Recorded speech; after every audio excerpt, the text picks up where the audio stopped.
Standard 7 lesson 16 lesson number natural resources. तो आज हम पढ़ रहे हैं, हमारा लेसन नेम है नेचुरल रिसोर्सेस यानी नैसर्गिक साधन संपत्ति। What is meant by natural resources यानी नेचुरल रिसोर्सेस यानी क्या? तो the resources obtained during the nature and satisfied our needs are called natural resources। यानी जो रिसोर्सेस रहती है जो कि हमें नेचर से मिलती है, जो हमें हमारे नीड्स को सेटिस्फाई करती है, उसे बोलते हैं natural resources. Give examples of natural resources. तो उसके एग्जांपल्स है soils, stones, minerals, air, water, plants and animals are all natural resources। तो हम सबसे पहले देखते हैं what is meant by lithosphere. यानी लिथोस्फीयर यानी उसे बोलते हैं शिलावरण, यानी अर्थ का लिथोस्फीयर यानी शिलावरण यानी the upper surface layer of earth, यानी अर्थ का जो अपर सरफेस का लेयर रहता है, and hard crust beneath it is called lithosphere. यानी जो अर्थ का शिलावरण का जो पार्ट रहता है वो लैंड और लैंड के नीचे जो हार्ड क्रस्ट रहता है उससे बना हुआ रहता है। और ये जो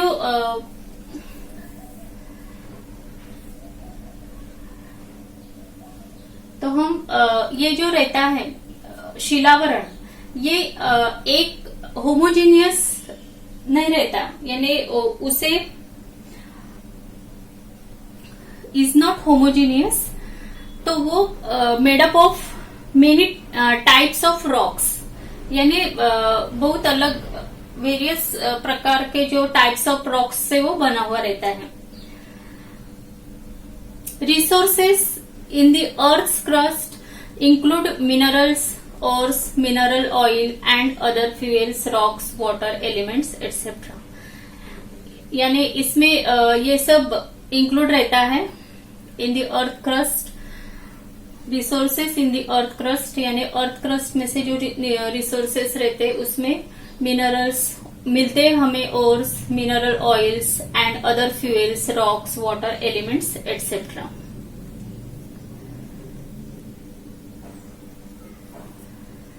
तो आपके ध्यान में आया लिथोस्फीयर यानी क्या। अब हम नेक्स्ट टॉपिक पे आते हैं, minerals and ores. Mineral wealth has an important place.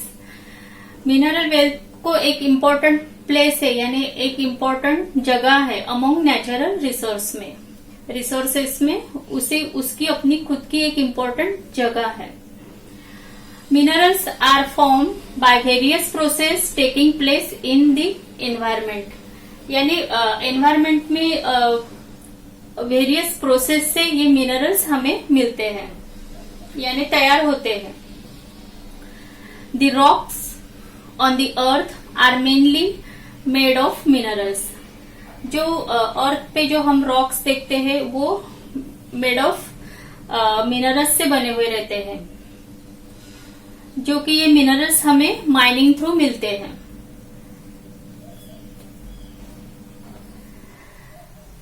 The rocks on the earth are mainly made of minerals. Only a few metals like for example gold, silver, copper, platinum and bismuth occur in the free state in nature। यानी बहुत थोड़े metals ऐसे हैं जो free state in nature में हमें मिलते हैं, जैसे कि gold, silver, copper, platinum and bismuth. A majority of the metals occur in the form of compound. यानी मेजॉरिटी ऑफ मेटल्स हमें मिलते हैं कंपाउंड के फॉर्म में। Minerals that contain in a high proportion of metals are called ores। यानी जो mineral में high proportion of metals contain रहता है उसे ओर्स बोलते हैं। It is economical to obtain metals from ores, यानी ये हमें it is economical to obtain metals from ores, यानी हमें ओर्स से इकोनॉमिकली मेटल्स ऑब्टेन करना इकोनॉमिकली, यानी ओर्स से हमें जो मेटल्स मिलता है वो इकोनॉमिकली ठीक रहता है, यानी किफायतशीर, यानी इकोनॉमिकली हम वो अवेलेबल कर सकते हैं। The properties of minerals becomes clear from their characteristic color, luster, hardness, shape, cleavage or fracture and streak। यानी जो ओर्स का जो ये रहता है यानी प्रॉपर्टीज, तो वो इससे स्पष्ट होती है, उसके colours, lustre, hardness, shape, cleavage और fracture and streak. Metals are obtained from their ore by extraction and purification। यानी हमें जो मेटल्स से, यानी मेटल्स आर ऑब्टेन्ड, यानी ओर से जो मेटल्स हमें मिलते हैं वो प्यूरिफाइड करके, यानी एक्सट्रैक्शन एंड प्यूरिफिकेशन से हमें अवेलेबल होते हैं वो। Impurities of sand and oil, और में जो इम्प्यूरिटीज रहती है सैंड एंड ऑयल की, उसे गैंग से बोलते हैं। Now we come on the topic how are minerals form. तो मिनरल्स आर फॉर्म, सबसे पहले हम मिनरल्स देख लेते हैं। Page number, textbook page number 105, textbook page number 105। अब इस पे हम ये जो मिनरल्स देख रहे हैं उसके पिक्चर्स, ये है मैग्नेटाइट, ये है मिका, ये है हैलाइट, उसके बाद ये है जिप्सम, ये है डायमंड, ये है ग्रेफाइट और ये है शेल। तो ये सब मिनरल्स है। तो अब हमें देखना है कि ये कैसे, किस तरह फॉर्म होते हैं।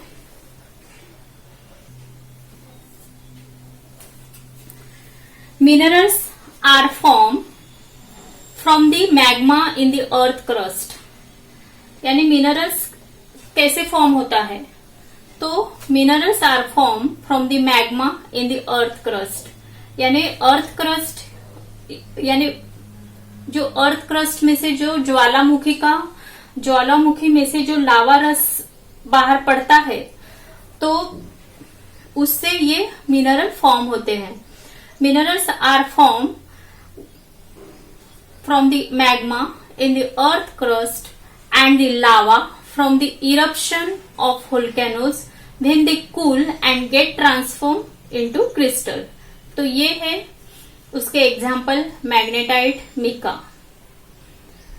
नेक्स्ट है हैलाइट और जिप्सम। ये मिनरल्स हमें कैसे मिले, तो minerals are form when solid crystals remain behind after the process of evaporation.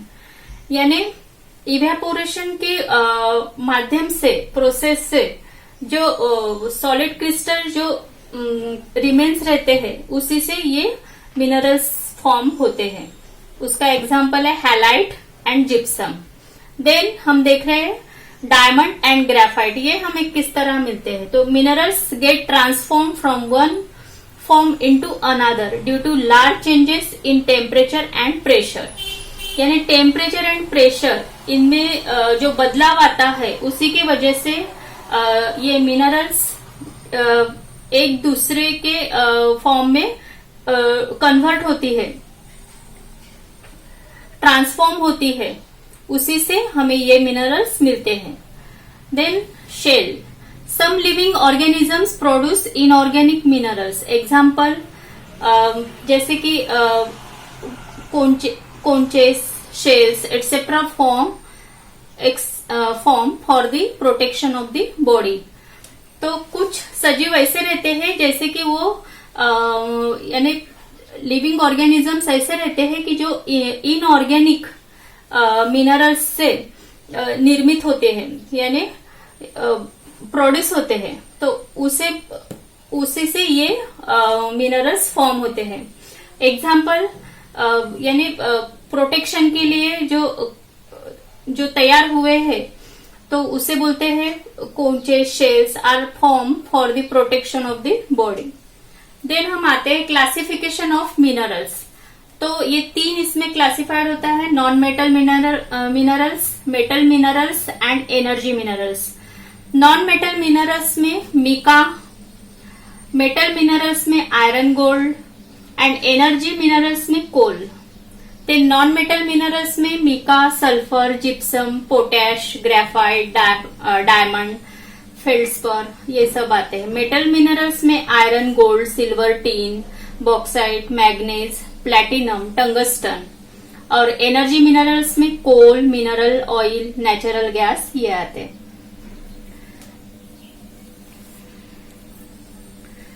Gems and gem-like minerals. Gems and gem-like minerals and some important minerals like diamond, ruby, sapphire, emerald, jade, zircon are used as gems. Gems are in great diamond. National institution.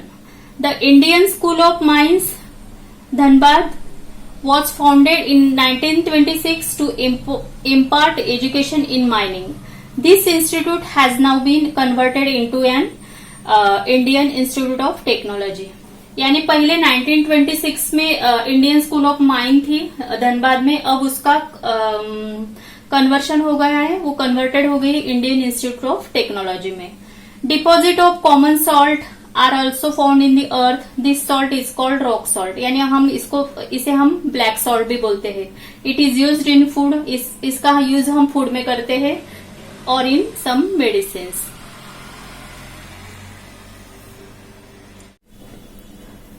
Some important minerals and ores. तो हम देख रहे हैं some important minerals and ores. Iron और manganese, then bauxite, उसके बाद copper and Mika. तो सबसे पहले हम आयरन और ये मिनरल्स कैसे इंपॉर्टेंट है।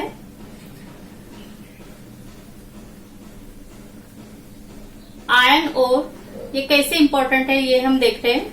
Iron occurring in the impure state is called an iron ore, यानी ये हमें कैसे मिलता है, इम्प्योर स्टेट में मिलता है, तो उसे इसलिए आयरन ओर बोलते हैं। Iron ore is use to make a variety of articles from pins to heavy machinery, यानी जो पिन्स यानी जो स्मॉल पिन्स रहती है जो हम डेली इसमें यूज करते हैं क्लॉथ को लगाने से, या वो जो पिन्स रहती है छोटे छोटे कागज को अगर जोड़ने से, उस वहां से यानी पिन्स टू हेवी मशीनरीज तक के आर्टिकल्स इससे बनते हैं। For example farming implements, rails of railway tracks etcetera. The 4 main ores of iron and magnetite, hematite, limonite and siderite. तो ये उसके 4 मेन ओर्स ऑफ आयरन है। देन हम आते हैं manganese.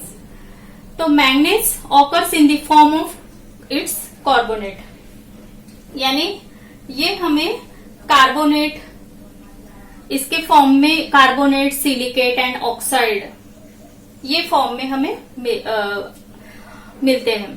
Compounds of manganese are used in preparation of medicine and for giving a pink tinge to glass. Manganese is also used in electrical appliances. तो manganese जो compound है उसका use, यानी compound of manganese के जो compound है उसके use in the preparation of medicine, यानी मेडिसिन बनाने के लिए। ग्लास को गुलाबी रंग छटा यानी पिंक टिंज टू ग्लास, उसे देने के लिए। विद्युत उपकरण में मैंगनीज यूज किया जाता है, इलेक्ट्रिकल अप्लायंसेस में। तो ये है मैग्नीज का use. Then bauxite. Bauxite is the most important ore of aluminium.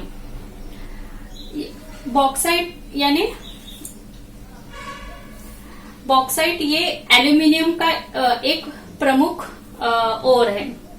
तो इसमें एल्यूमिनियम का जो ये रहता है कंटेंट, तो वो रहता है 55%। It contains 55% aluminium. Bauxite consist of mainly of aluminium oxide, यानी ये मेनली एल्यूमिनियम ऑक्साइड से बनते हैं। Aluminium is a very good conductor of electricity and heat, यानी ये इलेक्ट्रिसिटी एंड हीट का गुड कंडक्टर है। इट्स डेंसिटी इज लो, उसकी जो डेंसिटी रहती है वो लो रहती है। डेंसिटी यानी घनता जो कम रहती है। Therefore it is called mainly in aeroplanes. उसकी डेंसिटी कम होने की वजह से उसका यूज किया जाता है एरोप्लेन्स में, ट्रांसपोर्ट व्हीकल्स में, and to make electric wires. Then copper. Copper is found, copper यानी तांबा, तांबा बोलते हैं इसे। Copper is found in the impure state in the vicinity of iron and other minerals, यानी कॉपर ये आयंस एंड अदर जो मिनरल्स है उनके ग्रुप, इनके फाउंड। तो copper is found in the impure state. Impure state में हमें वो फाउंड होता है, लेकिन आयरन एंड मिनरल्स के इसमें उनके साथ रहते ये इम्प्योर फाउंड होता है। Copper is a very good conductor of electricity, therefore it is used to make electric wires as well as in the radios, telephones, vehicles, and for making kitchen utensils and and statues। यानी copper की अपन देखते हैं कि utensils, statues में भी उसका use होता है। Mica. Mica is a bad conductor of electricity, यानी मिका यानी अभ्रक, ये बैड कंडक्टर ऑफ इलेक्ट्रिसिटी है। तो its value depends on the thickness of its layer. Mica has many uses such as in Ayurvedic medicine, dye, electric machines and equipments, wireless communication equipments etcetera. तो आपको बच्चे लोग find out करना है कि how did the various ages of the prehistoric period get their names on the basis of the use of metals. अब हम आते हैं फ्यूएल। फ्यूएल जो हम रोज यूज करते हैं, various substances are used in day to day life for generating energy. The substances are called fuels. जो various substances रहते हैं, जैसे हम अपने डेली लाइफ में ऊर्जा निर्मित के लिए वेरियस सब्सटेंसेस यूज करते हैं, उसी सब्सटेंसेस को फ्यूएल ऐसे बोलते हैं। Fuels are found in the solid, liquid और गैसियस स्टेट। ये 3 स्टेट्स में फ्यूएल मिलता है, solid, liquid and gaseous state.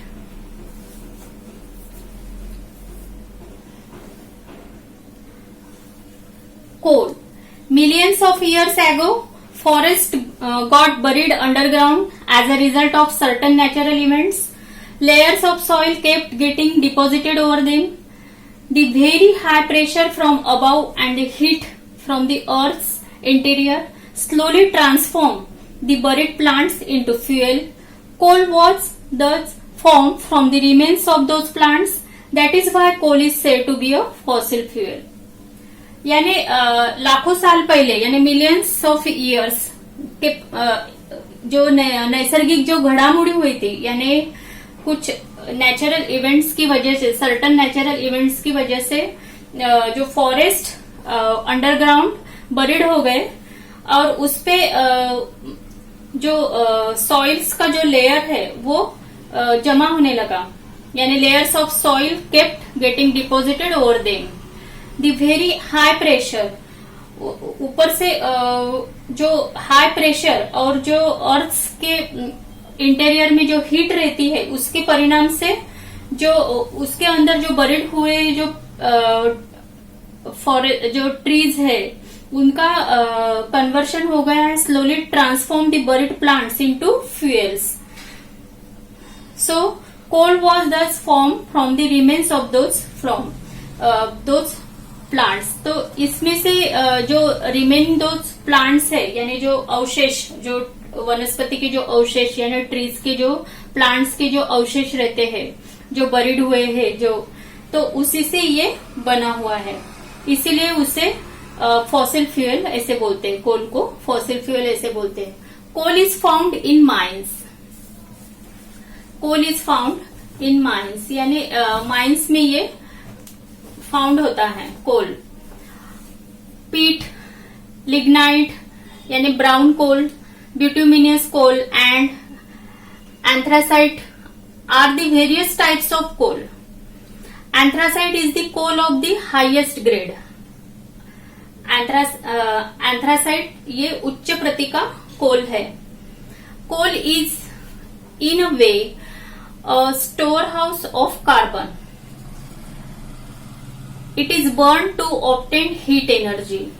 यानी कोल का यूज कार्बन यानी स्टोर हाउस ऑफ कार्बन यानी कार्बन का साठा यानी स्टोर करने के लिए और उससे हीट एनर्जी मिलती है वो जलाने के बाद. तो इसके लिए coal is in a way a storehouse of carbon. It is burned to obtain heat energy. Coal is used as a fuel. It is used as a fuel in thermal power plants as well as to run boiler and railway engines. Coal is also used as a fuel for cooking and for baking bricks in clean.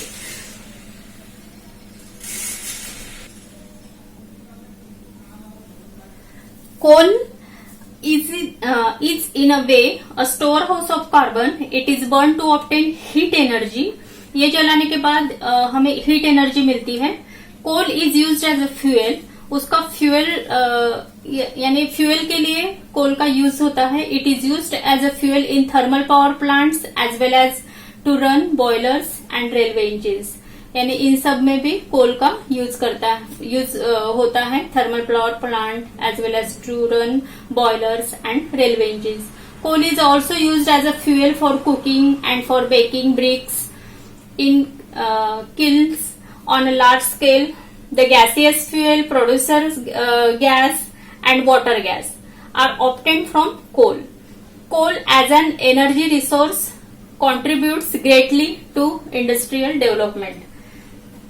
यानी कोल का use kitchen के लिए यानी cooking के लिए भी होता है. जो ब्रिक्स किल्स में जो लार्ज स्केल में बेकिंग करते हैं, ब्रिक्स बनाते हैं जो लोग, यानी बड़े बड़े जो वीट भट्टी रहती है यानी ब्रिक्स की जो लार्ज स्केल में जो जहां ब्रिक्स बनाते हैं वहां पर भी कोल्स का यूज होता है बड़े प्रमाण में. और इंडस्ट्रियल डेवलपमेंट के लिए भी ये जो कोल है ये obtained the gaseous fuel, producer gas and water gas are obtained from coal. यानी कोल का इंडस्ट्रियल डेवलपमेंट भी बड़ा योगदान रहा है क्योंकि इससे प्रोड्यूसर गैस, वाटर गैस, ये जो गैसियस फ्यूल है इसकी निर्मित की जाती है.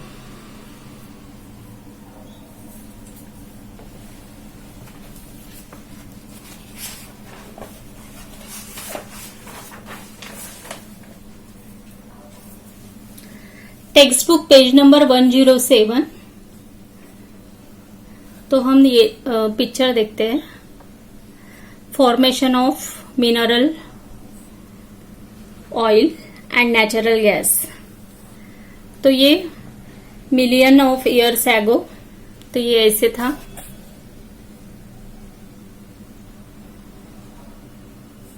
उसके बाद ऐसे और अब ऐसे.